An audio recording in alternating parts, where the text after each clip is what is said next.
వందనాలండి. ఈరోజు జూన్ 12.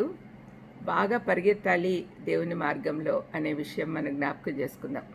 గలతీయులకు 5:7లో పౌలు అంటున్నాడు వాళ్ళతో, మీరు బాగా పరిగెత్తుచుంటురి, సత్యమునకు విధేయులు కాకుండా మిమ్మల్ని ఎవడు అడ్డగించను అని ప్రశ్నిస్తూ ఉన్నాడు. పౌలు గలతీ సంఘానికి క్రీస్తులో ఉన్న స్వాతంత్రం గురించి బోధించాడు. ఇప్పుడు వారు యేసుప్రభు గొడుగు కింద ఉన్నందున ధర్మశాస్త్ర బానిసత్వం కింద లేరు అనే సంగతి వారికి అర్థం కావాలి అని చెప్పాడు. ఈ విధమైన బోధల ద్వారా గలతీ సంఘస్థులు సంతోషంగా ఉన్నారు. శిష్యులు నేర్పిన బోధల ప్రకారం జీవిస్తున్న తరుణంలో వారి మధ్యకు వచ్చిన కొన్ని తప్పుడు బోధల వల్ల వారు కలవరపడుతూ ఉన్నారు. వాటిని పట్టించుకొని అవసరం లేదని చెప్తూ పై ప్రశ్నలు వారికి వేస్తూ ఉన్నాడు. మీరు ఇంతవరకు బాగానే పరిగెత్తున్నారు కదా, ఇప్పుడు ఏమైంది? సత్యవాక్య ప్రకారం వెళ్లకుండా మిమ్మల్ని ఎవరు ఆపుతున్నారు అని అడుగుతున్నాడు. ఈ మధ్యకాలంలో ఆరోగ్యంగా ఉండాలంటే రోజు పరిగెత్తండి అనే మాటలు చాలా వింటూ ఉన్నాం. ఆరోగ్యంగాను ఉత్తేజంగా ఉండాలి అంటే పరిగెత్తాలి అని అర్థం. సోమరులుగా ఉండకూడదు. ఆత్మీయ జీవితంలో కూడా ఇది వర్తిస్తుంది. క్రైస్తవ జీవితము సోమరితనంతో ఉండకూడదు. మనం చేసే క్రియల వల్ల కాదు, కానీ కేవలం దేవుని కృప ద్వారానే రక్షింపబడ్డాం కదా, మనం ఎందుకు పరిగెత్తాలా అని అనుకోవచ్చు మీరు. కానీ క్రీస్తు యేసు మనం సత్క్రియలు చేసేందుకు మనల్ని రక్షించాడు అని, మనం ఈ లోకానికి రాకముందే మనం వెళ్ళాల్సిన మార్గము దేవుడు ఇదివరకే ఏర్పరిచాడని మనము బైబిల్లో చదువుతూ ఉన్నాం.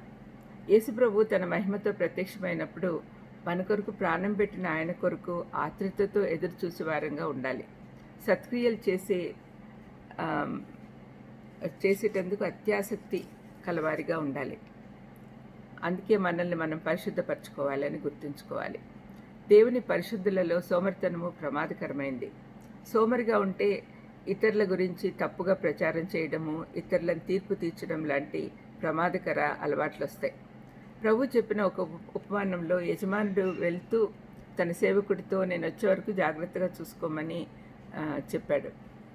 అది పరలోక రాజ్యాన్ని పోల్చాడు. యాక్చువల్గా క్రైస్తవ జీవితం ఎప్పుడు ఒక పరుగు పందెంలో పాల్గొనడమే.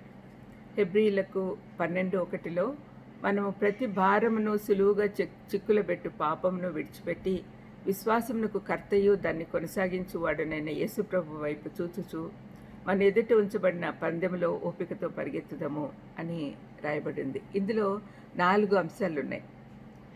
మొదటిది, ప్రతి భారము పక్కన పెట్టాలి. ప్రాధాన్యతలు నిర్ణయించుకొని అవసరమైనవి మాత్రమే ఉండాలి. రెండవది, సులువుగా చిక్కులు పెట్టి పాపంను విడిచిపెట్టి తిరిగి పాపంలో పడకుండా జాగ్రత్త పడాలి. మూడవది, ఓపికతో పరిగెత్తాలి.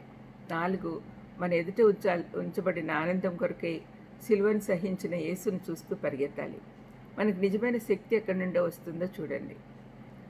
యెషయా 40:31లో యెహోవా కొరకు ఎదురు చూసేవారు నూతన బలం పొందుదురు, అలయక పరిగెత్తుదురు, సొమ్మసిల్లక నడిచిపోదురు అని రాయబడి ఉంది. ప్రార్థన చేసుకుందాం.